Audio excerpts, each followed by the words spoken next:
Intercultural de Chiapas en México, líder del cuerpo académico Patrimonio, Territorio y Desarrollo en la frontera sur de México, miembro del SNI CONACYT Nivel 1 y miembro honorario del CI COSITECH, ingeniero en agroecología por Chapingo, pasante en historia por la UNAM, maestro en ciencia en recursos naturales y desarrollo rural por el Colegio de la Frontera Sur, doctor en ciencias agrarias por el Departamento de Sociología Rural de la UACH, profesor visitante en las universidades de Girona, España, en la República de Uruguay, en la Católica de Bolivia, en la de California en Berkeley y en la Universidad de Bielefeld en Alemania. Ha escrito más de 25 artículos en revistas arbitrarias e indexadas, más de 20 capítulos de libros y ha coordinado 10 libros relacionados con la materia, ¿okay? Entre los que sobresale el texto coordinado por Giovanni Pardini denominado Patrimonio Cultural, Natural y Territorio.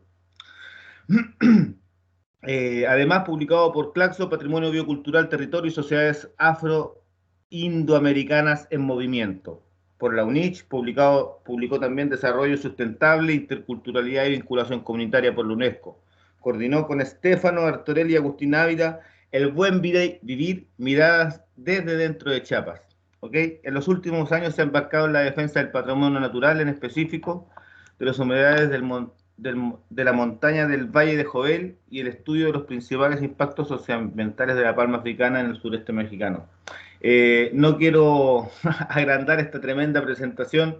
Le agradezco de sobremanera al doctor León por compartir su experiencia con nosotros y con nosotras a través de esta charla magistral. Muy buenos días, muy buenas tardes para ti, León. Tienes que prender tu micrófono. Ya entra la presentación, ya directo, ya se ve. Ahí ya se ve, ¿se alcanza a ver? No. No, todavía no se ve. A ver, ¿cómo lo hago para compartir? ¿No se alcanza a ver nada? No, aún no. Y el Ángel está silenciado, así que está hablando solo. Hace un momento estaba moviendo tu pantalla, eso le decía. Ah, sí, sí, recién. Estuvimos viendo un buen rato tu... Pero ahora ya no. ¿No se ve? No, vuelva a compartir. Bueno, recién la veíamos. A ver, ya le puse de nuevo compartir. Perdón, pero son siempre los detalles técnicos de este mundo virtual Sí, en el que sí. nos movemos, ¿no? Pasa siempre, pasa siempre. A ver, aquí está. ¿Ya? ¿Ahora sí? Sí, ahí se ve, Sí. ahí se ve. Bueno, pues les doy las gracias a todos, a Ángel Salazar, que lo conocí en Berkeley hace varios años ya, al compañero Ricardo, que pues es el titular de la asignatura, y es para mí todo un orgullo pues hablar sobre esta cuestión de agroecología, ¿no? Yo lo orientaré un poquito pues a mi experiencia profesional. Hace 23 años que egresé de la carrera, de las primeras generaciones que se formaron como agroecólogos en México, y que pues era muy difícil en una universidad que históricamente pues fue donde se desarrolló la Revolución Verde en México, ¿no? Uno de los lugares que escogieron la Fundación Rockefeller para echar a andar toda la Revolución Verde en el sur, que fueron México, Brasil y la India los primeros casos. Pues en México, mi universidad, la Universidad Autónoma Chapingo, pues se prestó, digamos, a esta cuestión, y se resume la Revolución Verde con agua, tierra y tractor. Cualquier tarugo es agricultor, ¿no?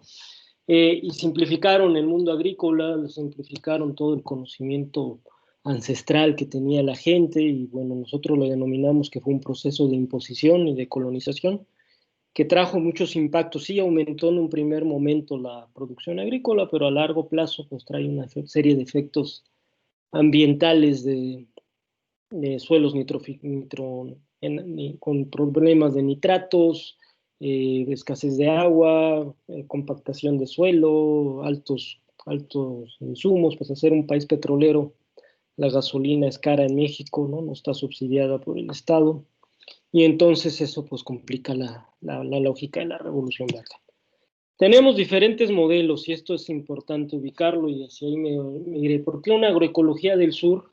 Tenemos una serie de agronegocios del norte, ¿no? Acá donde estoy yo, aquí en Alemania, a 15 kilómetros está una de las fábricas de gas, una de las fabricantes de maquinaria agrícola, además importantes del mundo, la cuarta o la quinta, ya la John Deere, que era la gringa, ya sí está siendo desplazada por una China, obviamente en la robótica va Japón adelante, todo este mundo de drones, robots que nos están imponiendo, pero pues que no cualquiera puede acceder, ¿no? Entonces, el otro día iba por una carretera y me encontré con uno de estos tractores y pues no cabíamos los dos, entonces tuvimos totalmente que orillar para que se den una idea de las dimensiones de la maquinaria agrícola que tienen, ¿no? Son unos auténticos monstruos, yo les llamo los Transformers, ¿no?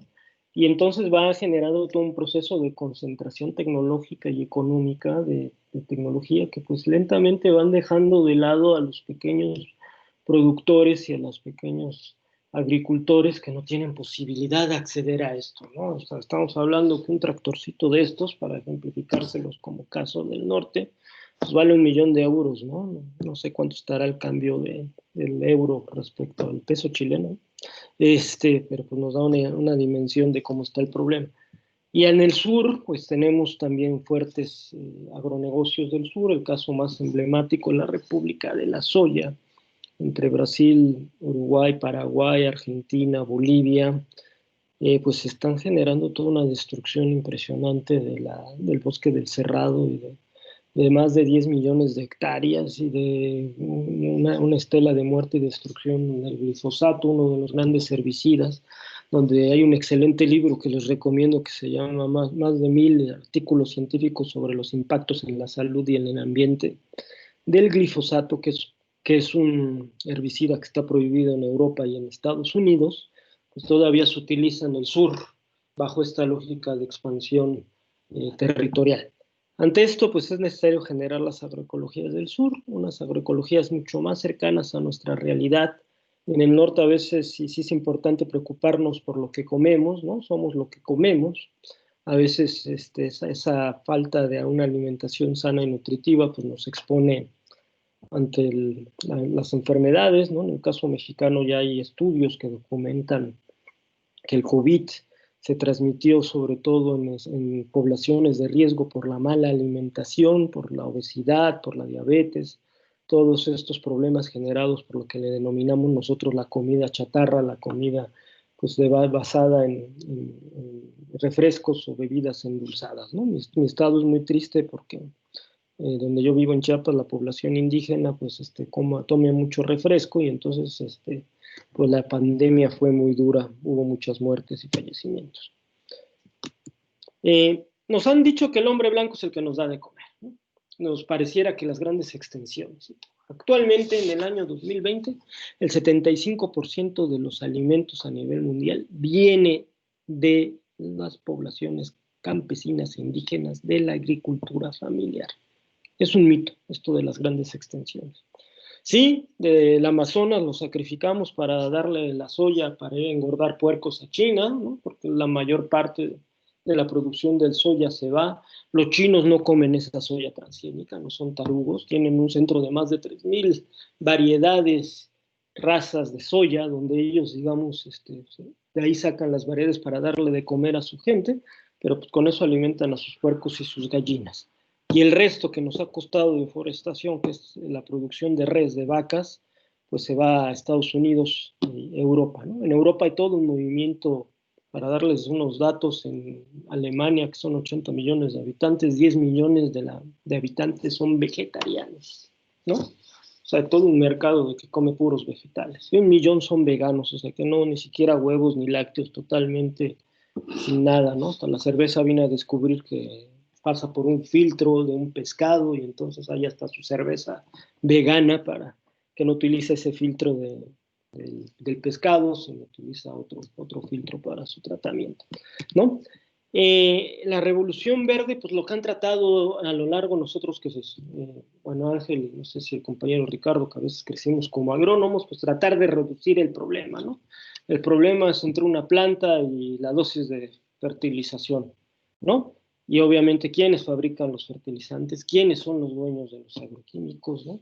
Viene toda una concentración. Aquí, por ejemplo, en Alemania, pues está la Bayer, ¿no? Y no es el Bayern Múnich, el equipo de fútbol de 7 campeonatos en la liga alemana, sino el Bayer significa el campo, el campesino, pero la Bayer, digamos, es una gran empresa que es la principal productora de agroquímicos a nivel mundial y que absorbió a Monsanto, y también ya se metió al mundo de los plaguicidas y de los agrotóxicos, ¿no? Las dos eran enemigos en la Segunda Guerra Mundial. La Monsanto hizo herbicidas, de los herbicidas fabricaron bombas que se utilizaron en la guerra de Vietnam, el agente naranja, ¿no? Todo esto, y pues, al final terminaron una función que pues, sirve tener controlada la población, el medio rural, y por este mecanismo, la agricultura del sur, aunque usted no lo crea, pese a los subsidios de muchos gobiernos porque apoyan la compra de fertilizantes agroquímicos, pues se van empobreciendo las poblaciones y se van enfermando, que es lo peor, ¿no? Hay problemas fuertes de salud en Argentina, se tienen documentados, digamos, todos los problemas que genera la penetración de los agrotóxicos en los pueblos fumigados, ¿no? La agricultura del sur pues nos está llevando a un suicidio, ¿no? Ríos contaminados, en el caso mexicano de más de 300 cuencas, 100 cuencas están contaminadas. Los principales problemas tienen que ver con los agrotóxicos, ¿no? Sí están las industrias, sí generan efluentes, pero la principal contaminación que se da tiene que ver con la agricultura, con el modelo agroindustrial, porque los agroquímicos ya deberían estar etiquetados en el sentido de que no es si pueden generar daños o si tienen una calavera, una muerte, no es la Santa Muerte que le rezan aquí en México de manera distinta, sino es que porque ocasionan daños a la salud y matan a largo plazo. La salud pública en 3, 4, 5 años se tiene documentado que en el caso de los jornaleros agrícolas, la gente que trabaja en las plantaciones, pues llega a tener problemas fuertes, sobre todo de carácter neurológico, nervioso, por su exposición a los agrotóxicos, ¿no? La agroecología, digamos, pues del norte, ¿no? Sobre todo se ha desarrollado, bueno, en Berkeley, ahí con el doctor Miguel Ángel Altieri, en Francia, España, en Alemania está llegando.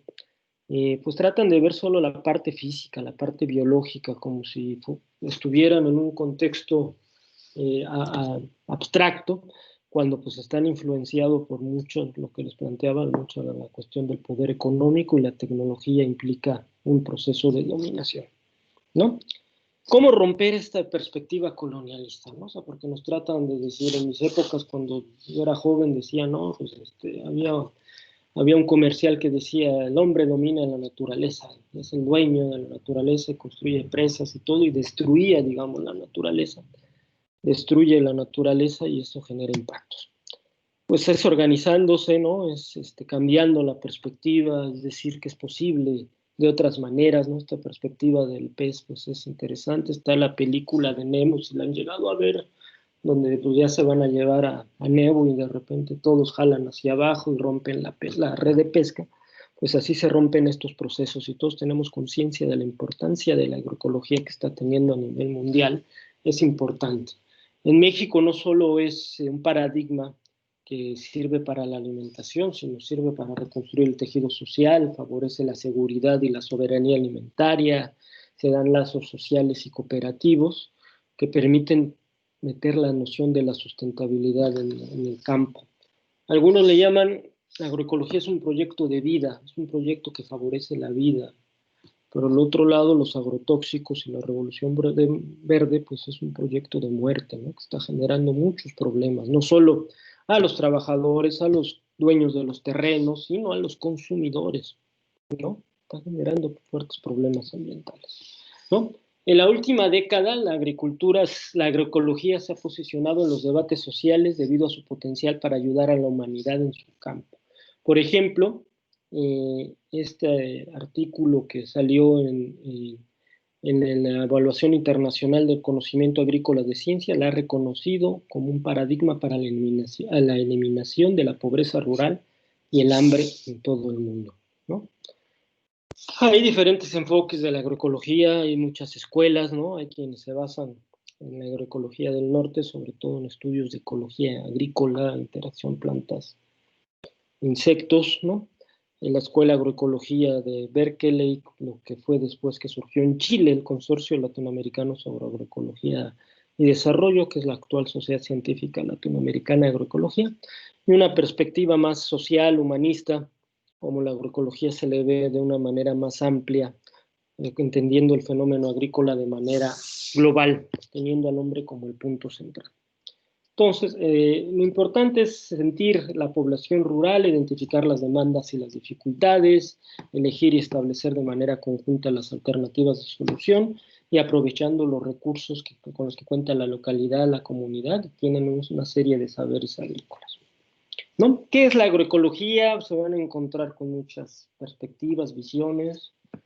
No sé, en el examen que les ponga el profesor Ricardo, él tendrá el propio concepto que él considere más apropiado, pero tarde o temprano es una disciplina científica que se aplica a los sistemas agroculturales, se estudia, se evalúa y diseñan estrategias que permiten alcanzar productividad en los cultivos, garantizando al mismo tiempo la conservación de los recursos, ¿no? La importancia de la agroecología es la sostenibilidad, lo que lleva a metodologías de aprovechamiento óptimo de recursos naturales sin destruir el suelo, ¿no? El recurso suelo lleva decenas, centenas de años formarse, ¿no? Es algo que debemos conservar y a veces utilizamos técnicas inapropiadas que llevan a la destrucción de este recurso, ¿no? Se busca que no se utilicen productos químicos, sintéticos o genéticamente modificados, buscando siempre generar el mínimo impacto. La milpa, digamos, es un sistema asociado de frijol, maíz, puede llegar a tener 35, 40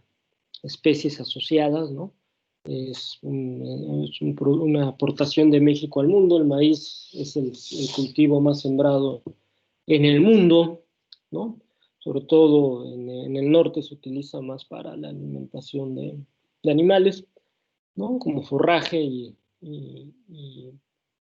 en Estados Unidos, pues últimamente para la producción de bioetanol, como biocombustible, pero es importante aclarar, digamos, que pues, históricamente venía asociado y tenían diferentes funciones ecológicas en el cultivo, las plantas, ¿no? Por ejemplo, el frijol o el poroto, que le dicen ustedes, pues ese sirve para fijar nitrógeno, incorporar nitrógeno al suelo, la calabaza del género Cucurbis nos da otros nutrientes, nos permite cubrir el suelo y eso nos evita tener que aplicar un herbicida o tener que limpiar. Entonces tiene toda una sabiduría, tiene toda una cuestión, ¿no?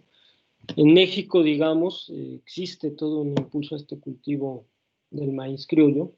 Sí se han impuesto los herbicidas, porque pues, es una frega a veces con el asadón, con las herramientas de limpiar el terreno, pero pues, es predominante, sobre todo la gastronomía mexicana, en los platos mexicanos, no solo comemos chile, ají, que le dicen ustedes, sino comemos, es reconocido, y el maíz se requiere que no sea químico, sino que sea orgánico o agroecológico.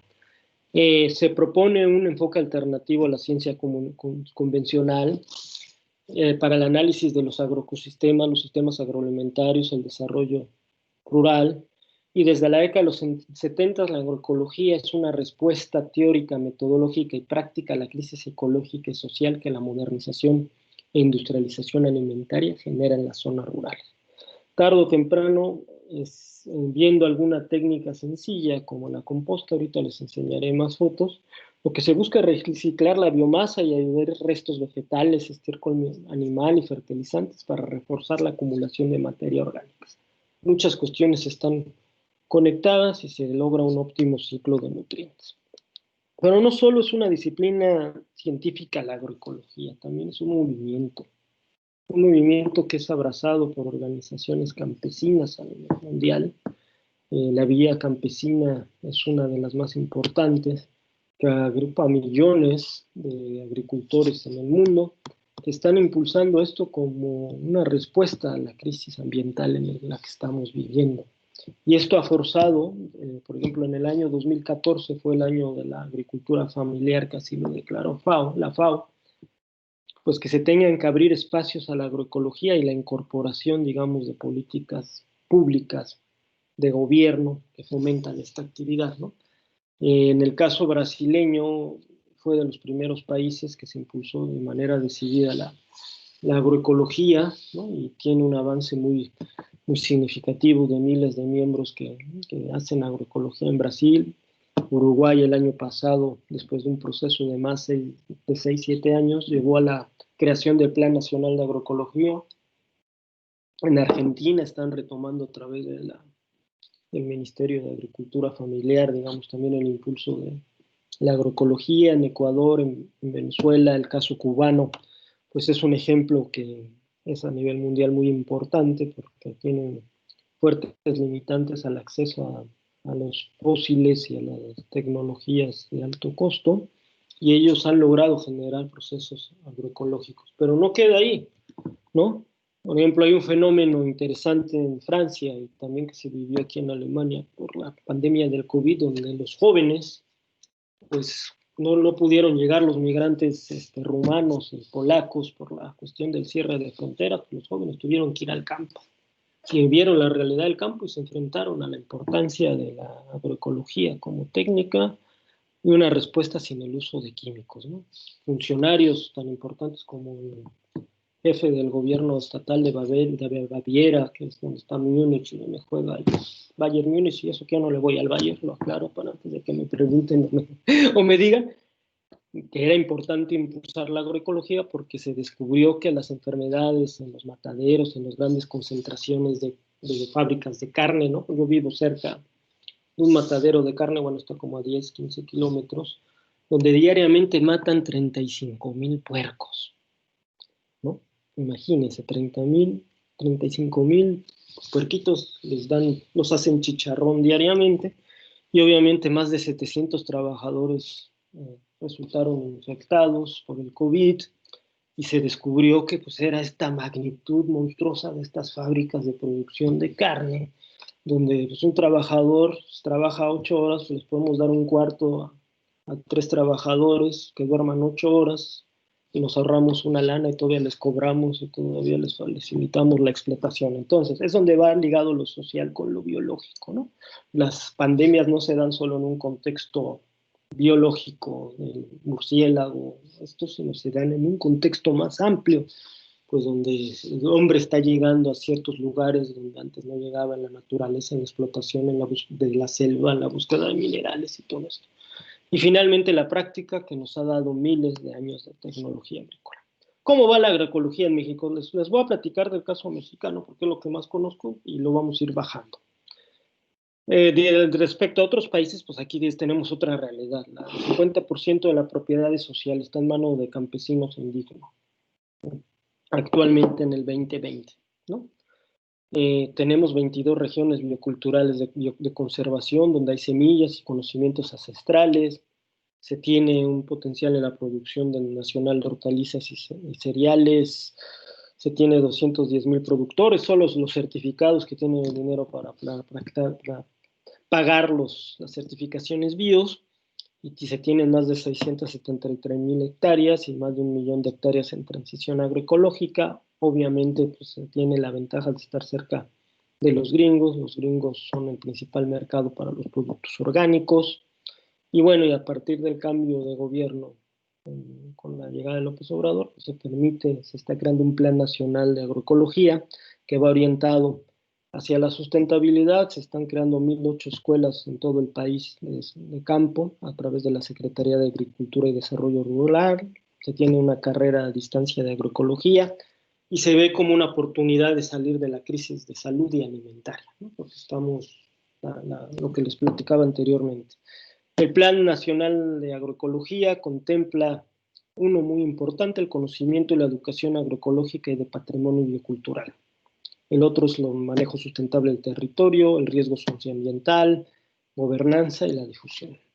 ¿Cómo está la agroecología en Chiapas? A llevarles mucho tiempo, me llevaría mucho tiempo hablarles de ella, pero viene, por ejemplo, en el caso de ciencias, pues hubo hasta un proyecto de la Universidad de Harvard para impulsar el conocimiento indígena sobre las prácticas agrícolas y descubrir varias de las cuestiones agroecológicas que vienen desarrollando los pueblos originarios. El Colegio de la Frontera Sur, ha estado la Fundación FOR, Chapún, Chapingo, entre otros, en la búsqueda de esta agricultura milenaria que ha permitido pues, darle de comer a la población local, ¿no?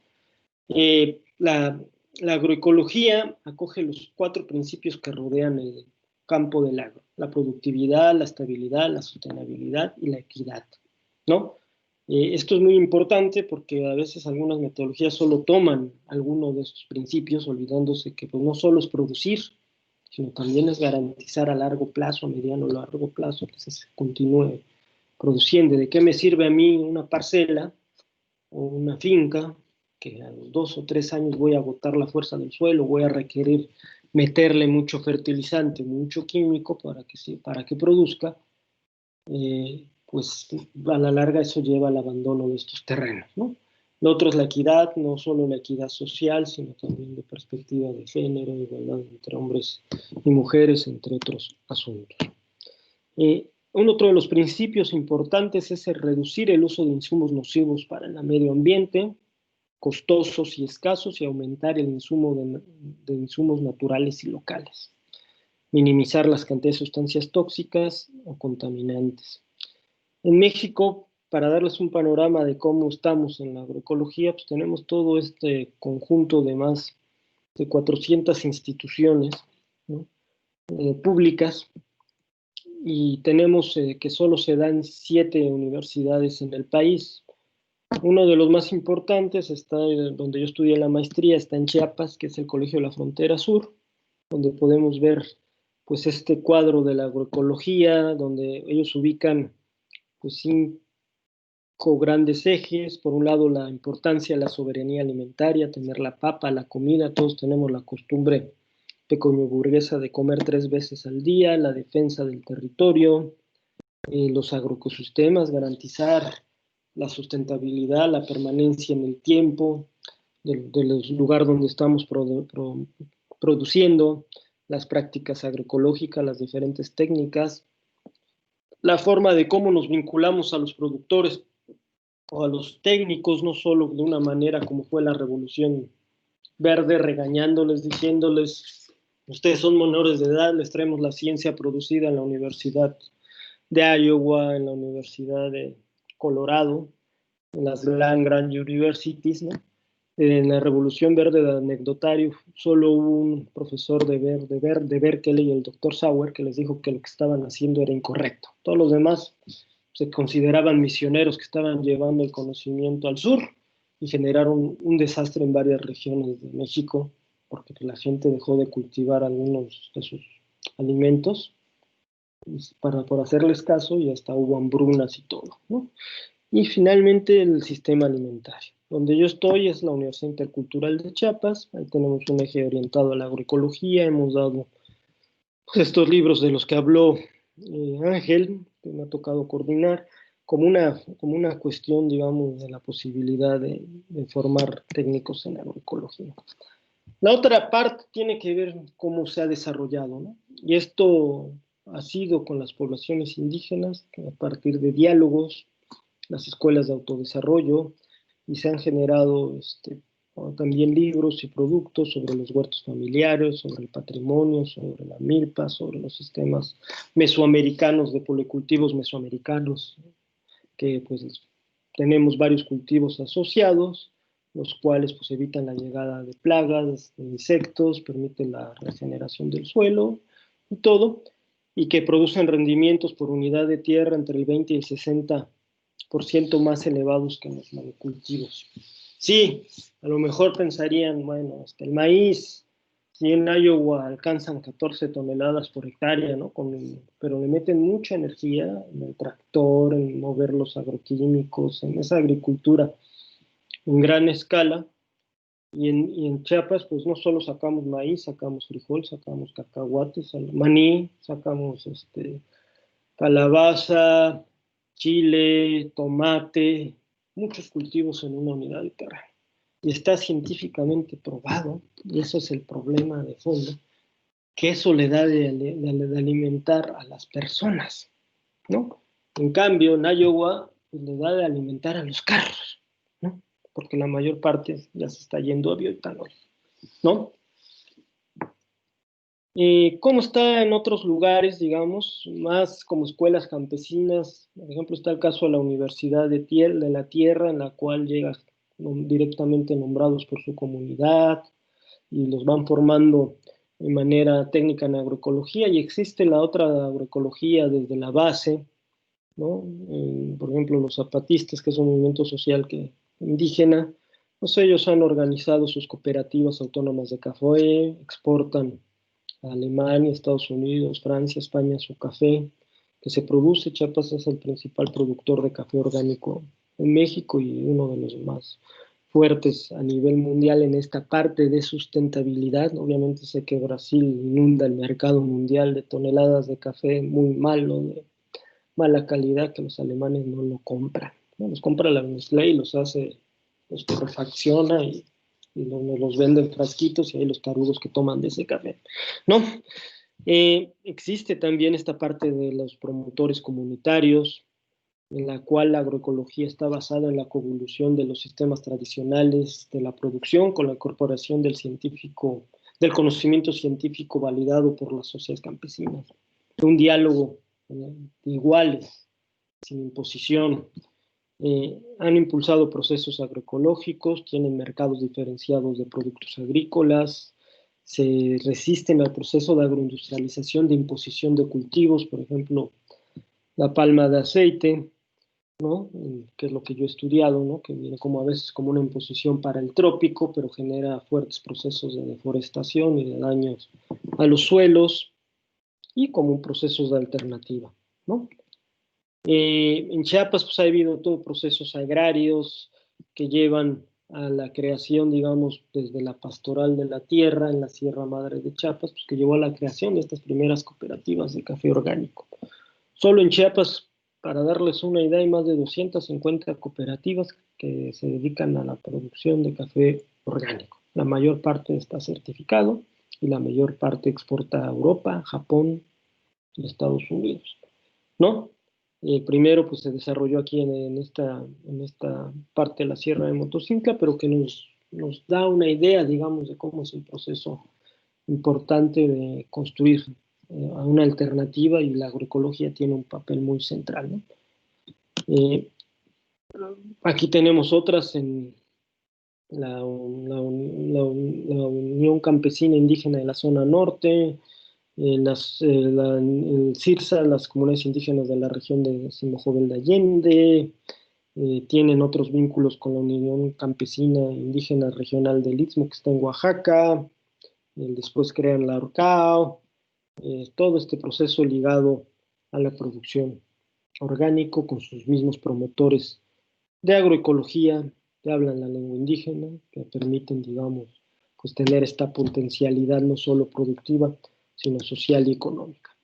Otras son la Majomut, en Tenejapa se tiene la producción no solo de café, de miel, asesorados sobre todo por toda una parte que fue la teología india, la pastoral de la tierra de la Iglesia Católica en la región. A nivel de las organizaciones campesinas también decidieron impulsar estos procesos, el movimiento agroecológico latinoamericano con diferentes temas, ecología productiva, parcelas demostrativas, etcétera. Esta organización que se llama la Organización Campesina Emiliano Zapata, la Coordinadora Nacional Plan de Ayala, pues desarrollaron toda su experiencia agroecológica, y trabajan en base al cooperativismo, la producción de alimentos y la medicina basada en hierbas, impulsado por la Pastoral de la Tierra. Se vinculan a la vía campesina y crean en el municipio de La Trinitaria lo que se llamará el CEFADESI, o el Centro de Formación Agroecológica y Desarrollo Comunitario Indígena. Llevan ferias de semillas y del maíz, tienen apoyo del Instituto Paulo Freire en Francia, en Austria, y son impulsados estos promotores agroecológicos y son una de las escuelas campesinas más reconocidas en México. Les voy a explicar finalmente con esta de la Totiques, que es en Chiapas, esta formación que han recibido los agricultores, ¿no? Que es para recuperar la dignidad campesina. Está en la zona centro, en un lugar que se llama Venustiano Carranza, y ellos han desarrollado diferentes formas de cómo producir maíz, frijol, café, caña, hortalizas, de terrenos, digamos, que eran originalmente dedicados a la producción convencional de maíz, que se utilizaban grandes cantidades, pasaron a la transición agroecológica, ¿no? Esto no son agrotóxicos, esto es el uso de microorganismos, ahorita lo veremos más de manera posterior, que se fabrican en sus propias biofábricas y que les ha permitido, digamos, hacer todo un proceso de transición agroecológica. Les pongo este ejemplo, porque como me decía muy bien Ángel, pues el Maule es una zona de agroexportación y luego tratando de negar o de demostrar es que no se puede, son utopías, no, aquí lo estamos viendo en la práctica, cómo la gente está transformando su realidad, ¿no?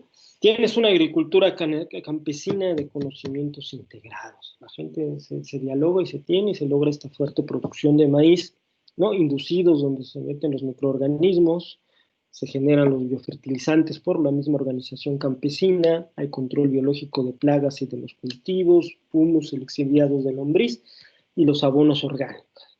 Se comen lo que se produce, ¿no? Que se me antoja ahorita, ya que llevo varios meses acá. Aquí podemos ver todo en Chiapas, ese es el mapa del estado, donde están las biofábricas, tienen tres biofábricas en diferentes lugares. Ahí podemos ver cómo se producen los microorganismos, son en pequeña escala, esto de los rotoplasas, y cómo son los módulos del manejo del lombricomposta, ¿no? Esta cuestión de producción de microorganismos de montaña viene a partir, pues, de una corriente de la agroecología que últimamente está de moda, que es la parte de la agroecología japonesa, pero que permite, digamos, el uso de los microorganismos de cualquier lugar, siempre y cuando tengas alguna riqueza en el suelo, de riqueza forestal, de llegada de nutrientes, ¿no? Entonces, pues, se seleccionan, digamos, los microorganismos en una tierra negra que se vea que tiene, bueno, se cultivan en una cubeta o en un recipiente pequeño que no requieren altos costos de inversión, ¿no? Y pues a esto ha logrado, otra de las cuestiones son las variedades de semilla, mejoramiento, fitomejoramiento participativo que se le denomina, de favorecer pues lo que se quiera lograr, ¿no? A veces se quiere el tamaño de la mazorca y el número de líneas, ¿no? Del maíz, o a veces se requiere, digamos, por ejemplo, el maíz rojo, que lo ven ahí, pues es un país que se está perdiendo por la llegada de las semillas convencionales, pero que tiene un papel tanto ceremonial como un papel muy importante en ciertas costumbres, ferias, festividades, ¿no? Entonces muy evaluado, o el otro es el maíz palomero, ¿no? Que se utiliza para las palomitas de maíz, que la licencia de producción pues la tienen en Tamaulipas y en Texas, ¿no? Donde se produce la mayor parte de las semillas de maíz palomero que se utilizan después para que ustedes las metan en sus microondas para comer palomitas de maíz en el cine, ¿no?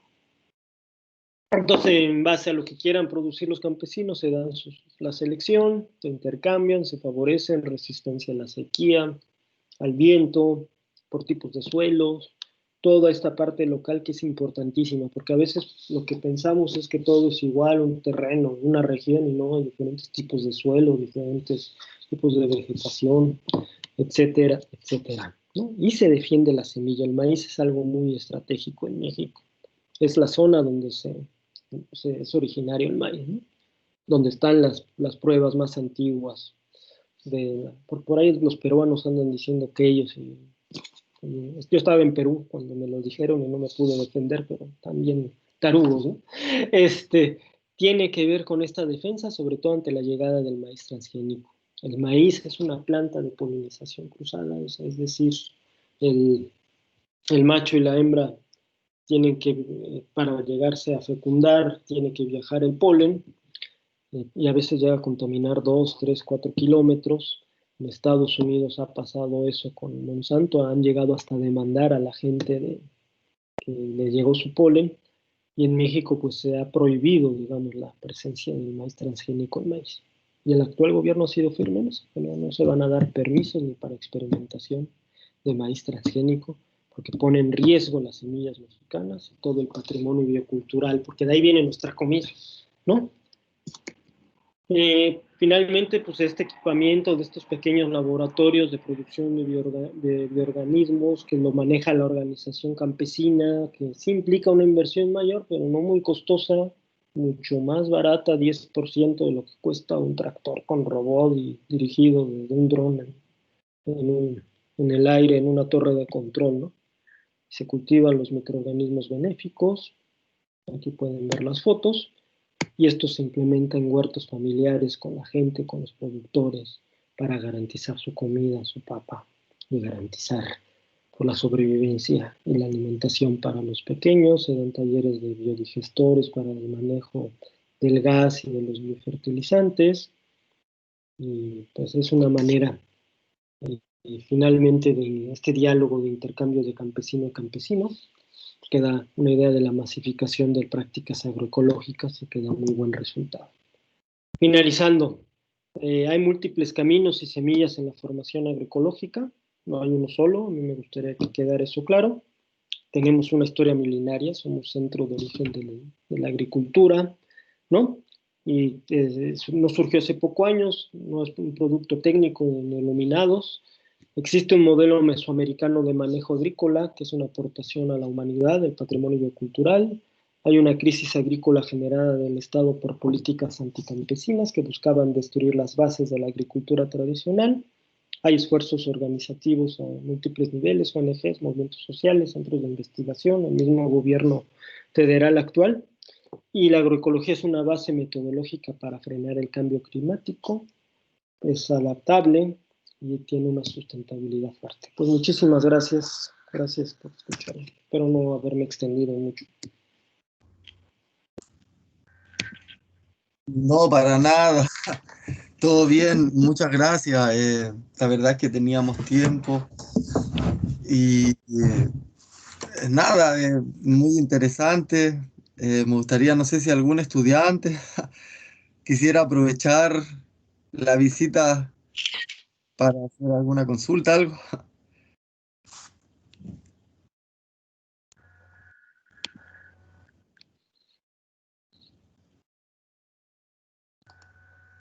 Pregunten, pregunten.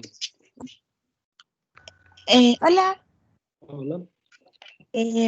La base principal por la cual a ustedes en México les resultó habrá sido también el apoyo del gobierno en fortalecer las raíces de México, los pueblos indígenas.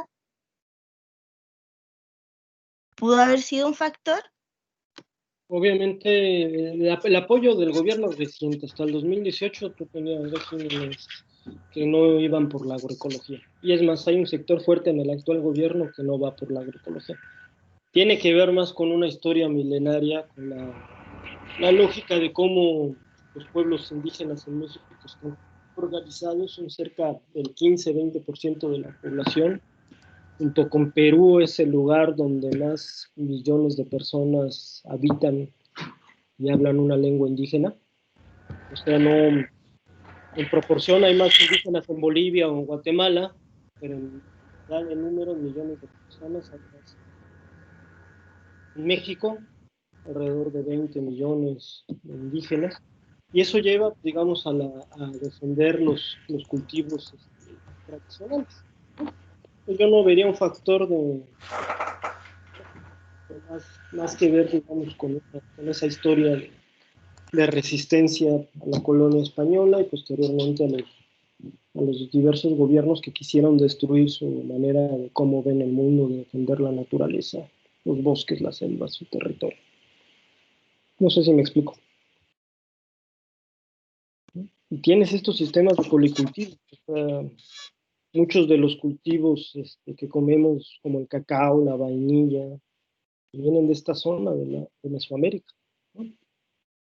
O les gusta el chocolate y piensan que los hacen en Italia, en Austria, ¿no? Son riquísimos, pues saben tostar mejor y les echan más químicos, pero era hasta la moneda en la época de los aztecas, el cacao. Era la moneda de trueque, de cambio, antes de la llegada de los españoles. Para darles algún ejemplo de la aportación que dio la región a la humanidad. Pero no sé, ¿alguna otra pregunta? Gracias, es fantástico como la gente respeta en sí las raíces. Gracias. No, ¿de qué? ¿De qué? Hola, bueno, gracias por la clase. Primero, ah, consultarte qué tal han sido los resultados en materia de recuperación de suelos empobrecidos y degradados por la agricultura convencional cuando ocurre este fenómeno que tú comentabas de el cambio de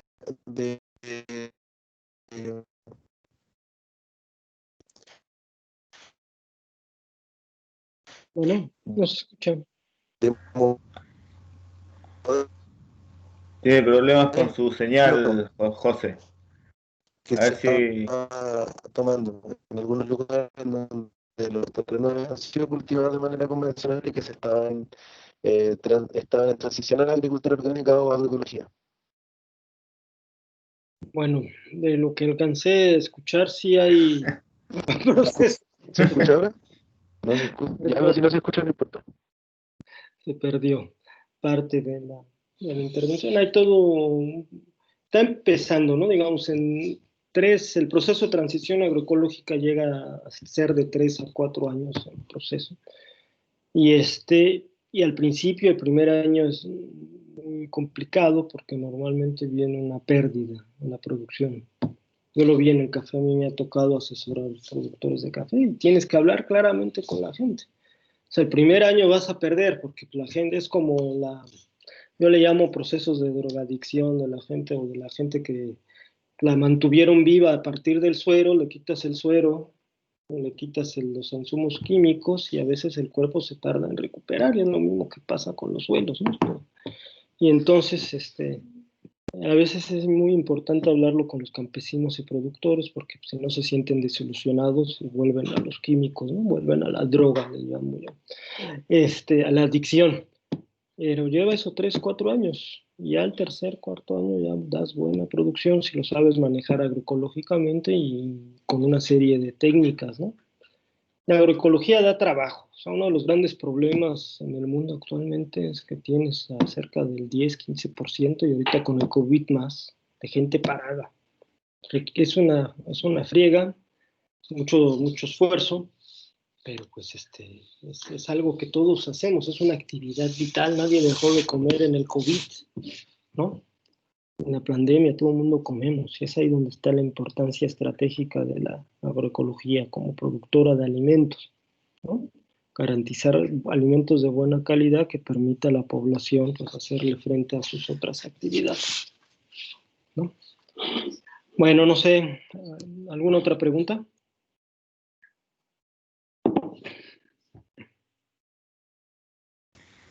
Hola, ¿aló? ¿Se escucha?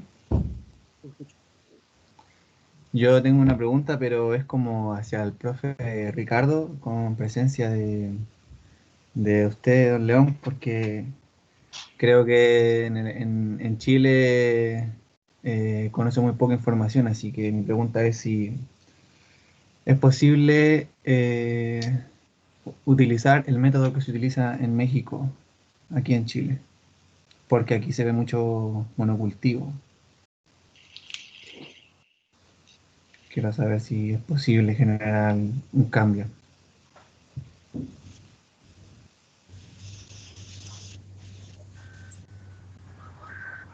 Sí, puedo partir yo, hablando de acá, de lo de Chile. Bueno, tiene una historia larga también el tema acá en Chile.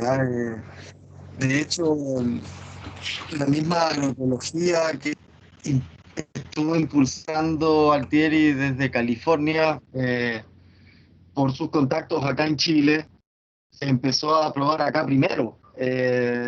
Conocía la historia del set en Colina, ¿cierto? Hay un experimento de media hectárea, ¿cierto? Que pudieron producir alimento para una familia de 4 personas y además generar excedentes en venta, que permitía tener un sueldo mínimo para esa familia, solo con media hectárea, en ese entonces, que era como el 80, ¿cierto? Después de eso se fundó el set en Yumbel, que es donde no vamos a poder hacer la salida a terreno que normalmente se hacía en este curso todos los años. Y hay otro set que está en Chiloé, ¿cierto? Bueno, esos 3 puntos en Chile han sido centros estratégicos, son organizaciones no gubernamentales que han promovido la extensión agroecológica en Chile, ¿no? Eh, en esta escuela justamente de agronomía de la Universidad Católica del Maule es la primera escuela de agronomía que tiene el ramo de agroecología desde el 2099, por ahí. Ya el profesor que había antes, que fue justamente profesor mío y profesor de Ángel, trabajó y estudió con Altieri también. De alguna forma la escuela, la influencia de la agroecología acá en Chile ha estado predominada por la historia de Miguel Altieri y sus discípulos, por así decirlo. Y además hay otras corrientes que empiezan a aparecer después, ¿cierto? Más europeas o todas gringas, pero a mí me parece muy bien lo que dice León respecto a que tenemos que potenciar, ¿cierto? Un desarrollo y una investigación de la agroecología nuestra a nivel sudamericano. ¿No? Está bien que acá en Chile se puede aplicar la agricultura californiana, ¿cierto? Y en ese sentido la agroecología californiana también, pero hay una riqueza de biomas, de recursos naturales, de biodiversidad en Latinoamérica, que hace de este territorio mucho más fácil, creo yo, o de alguna forma mucho más potente a la agroecología. Tenemos mejores condiciones para hacerla, por así decirlo. Y en ese sentido no podemos guiarnos por el desarrollo y la investigación agroecológica que viene de Europa y de Estados Unidos, ¿cierto? En ese sentido es también interesante el ejemplo de Cuba como país aislado, ¿cierto?, del sistema económico financiero y que pudo, por una necesidad, ¿cierto?, de no tener insumos, generar una forma de agricultura que hoy en día es modelo, ¿cierto?, para todas estas sociedades que buscan hoy en día producir sin tanta dependencia de todos estos subsidios energéticos que tantas externalidades negativas generan a todos, ¿cierto?, a la salud humana y a la salud ambiental. En Chile, lamentablemente, ¿cierto?, hay muy poco impulso desde el gobierno, ¿cierto? Desde el Lo que gobierno. impulsan es otra. Claro, es una agricultura de exportación, ¿cierto? Una agricultura de monocultivo frutal, de exportación, ¿cierto? Con mucha dependencia de agroquímicos, muy poco control, ¿cierto? Tenemos una ley de control de plaguicidas muy reciente, recién desde el 2015, muy poca gente la conoce. La ley de transgénicos era un chiste, ¿cierto? Echa la ley, echa la trampa, tenía el vacío en lo legal que permitió que se hiciera el semillero de transgénicos del mundo acá en Chile. Y el SAC actualmente estaba a punto de impulsar una legislación pro transgénicos que, gracias a los movimientos ciudadanos, ¿cierto?, y grupos organizados, se detuvo. Esto fue la semana pasada o hasta la semana antepasada nada más, esto es un referendo. Así que está complicada la cosa en Chile, pero por otro lado hay un montón de gente, ¿cierto? Productores privados, gente muy consciente que ha llegado a la agroecología por una cosa de paradigmas personales, ¿cierto? Más allá de que sea o no rentable, ¿cierto? Hay muchos productores de agricultura orgánica de certificación de mercado que lo han hecho porque efectivamente es mucho más caro vender eso, ¿cierto? Pero también es más caro producir y al final es agricultura convencional con sustitución de insumos, ¿cierto? La agricultura orgánica no necesariamente es sustentable también. Entonces, los productores que han llegado a la agroecología lo han hecho por convicciones personales, hay territorios más grandes que otros, ¿cierto?, en producción agroecológica, pero yo pienso que va bien enfocado y además tengo muchas esperanzas porque hoy en día va a ser una necesidad a nivel mundial post-COVID, cambiar el sistema de productivo de alimentos, porque el sistema productivo de alimentos casi que nos trajo a este mismo problema que COVID ahora mismo, ¿cierto? A nuestro trato con los agroecosistemas y con los ecosistemas y con los animales y todo lo que sabemos, ¿no? Eso desde Chile, ¿cierto? Y vamos a ver también más ejemplos en las clases más adelante. De hecho, hay una clase entera de Ángel que es hablar de lo que está ocurriendo en Chile, el desarrollo y los ejemplos de Chile. Esa sería mi respuesta. Vale, muchas gracias. León, complementando, ¿no? A la pregunta es que sí, se puede. Y es una de las presentaciones o primeras diapositivas que presentó el doctor León. Creer y entender que se pueden pensar y desarrollar, ¿no?, otras formas de producción, de distribución, de consumo.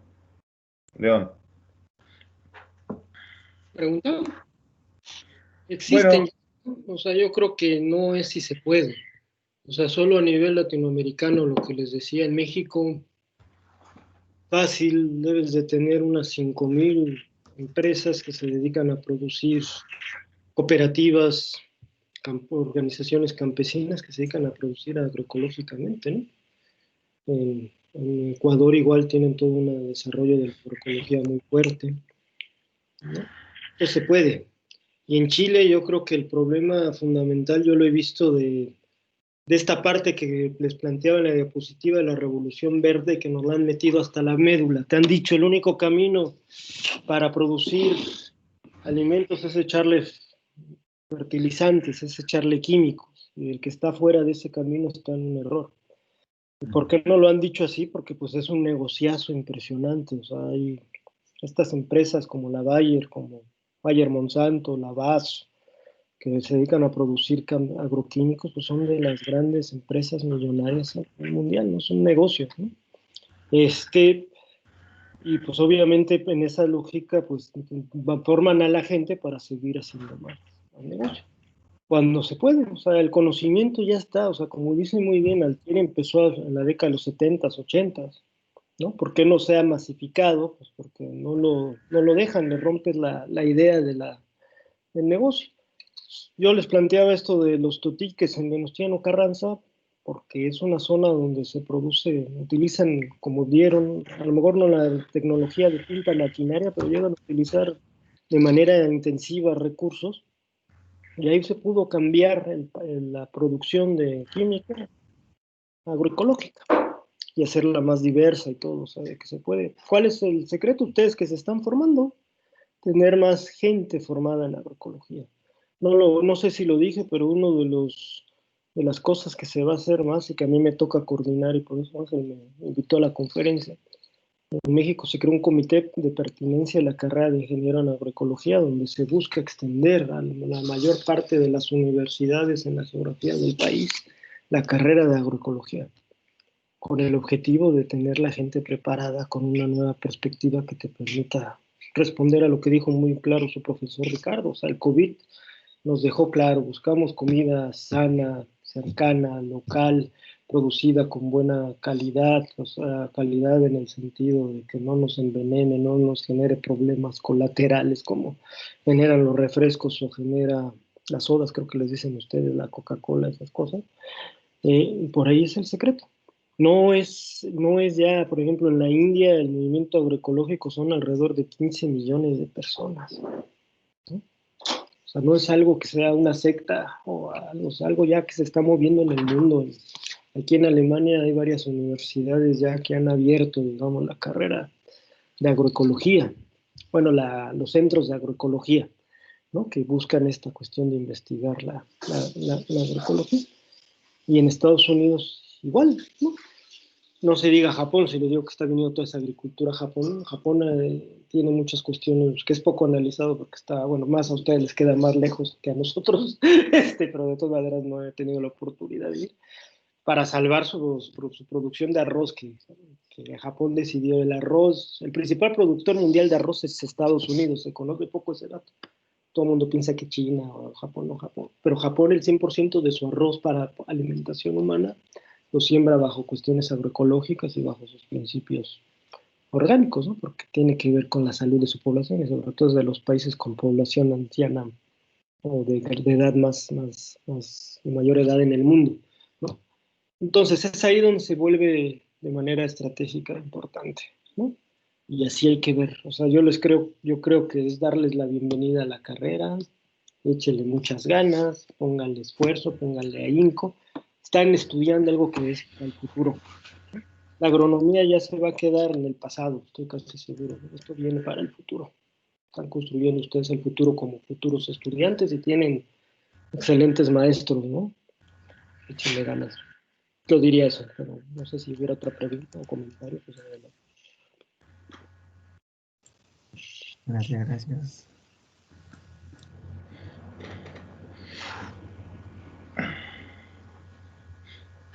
Bueno, yo para complementar un poco, no tener estos pasos vacíos. Justamente respecto a lo que decía de la formación, ¿cierto? O la deformación que hemos tenido muchos en la escuela de agronomía o en la formación en general, que nos lleva a preguntarnos si se puede o no hacer agricultura sin agroquímicos, ¿me entiendes? Y justamente el objetivo de este curso es que al final y se pregunten si es posible o no seguir haciendo agricultura con agroquímicos. Y ese es el tema, yo creo, de fondo.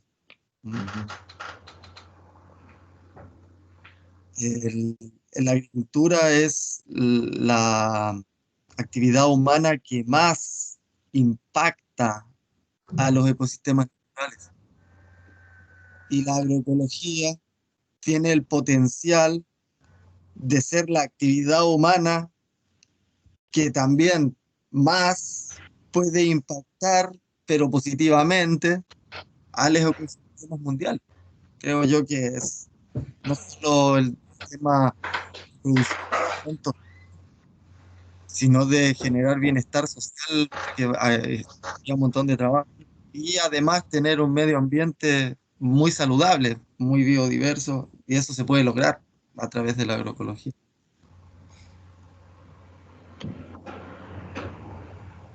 Si hay más preguntas, si no estaríamos, vamos a darle las gracias a doctor León. Esto está, voy a poder subir a la plataforma, ¿cierto?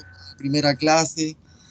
Les agradezco mucho a los asistentes, ¿cierto? Entiendo que este era una semana de toma de ramos, no todos los ramos están partiendo las clases. Yo ayer tuve una clase que llegaron muy pocos, por suerte les pude avisar y les agradezco un montón que hayan aparecido. O sea, 57 personas en clase es un lujo, así que también es muy bueno que hayamos aprovechado la instancia de la presentación del doctor León.